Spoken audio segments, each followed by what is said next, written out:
Look, I don't know all about the history of judicial activism versus constructionism and how you can be in the judicial branch of government without being at least part of both in some way. But can you guys just stop with the race exploitation here? I am a woman with no children who has no house, has never been allowed to have a mortgage, has not even been allowed to have a lease for going on over 10 years, going on almost 15 years.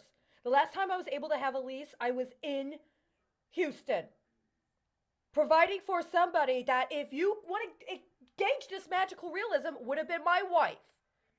He was my wife. I was making sure everything was set up so that he could do what he needed to do. But you did not allow for those material conditions to manifest. So what you have now is I am a white-skinned woman, single, never married, no kids, no criminal record, no drug dependency, no disabilities, no bank account. And I had to represent myself pro se because I was denied any legal representation after I'd been kidnapped. That is very different than an African American woman who went to law school, who got elected to being a judge, and who was requested to come in from outside of the jurisdiction in order to avoid a conflict of interest and preside over a disciplinary proceeding involving a Texas lawyer. Period.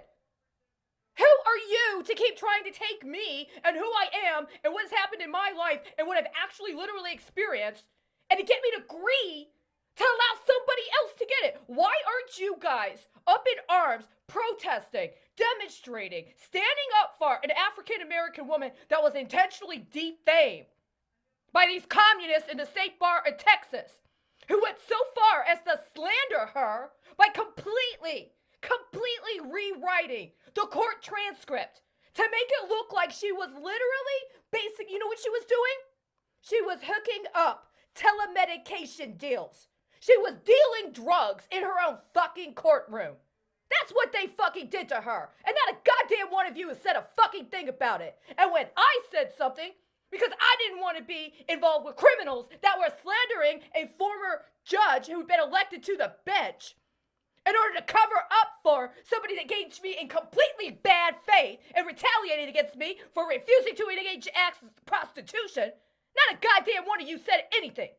None of you said anything. You know what you did? You tried to farm my white ass out to one black woman judge and one Hispanic woman judge, and then you got her two white boys to back them up. No. You're not fucking playing that shit with me. Get it right. If you're gonna fucking try to get all demographic experience on it, why the fuck did any of you stand up for an African American woman that was elected to the bench, who did her job, by the way, and then got slandered all over the damn place as part of some disgusting, seditious plot effectuated by a group of elitists who don't even follow their own standards and expect the rest of us to pay for it when they go broke?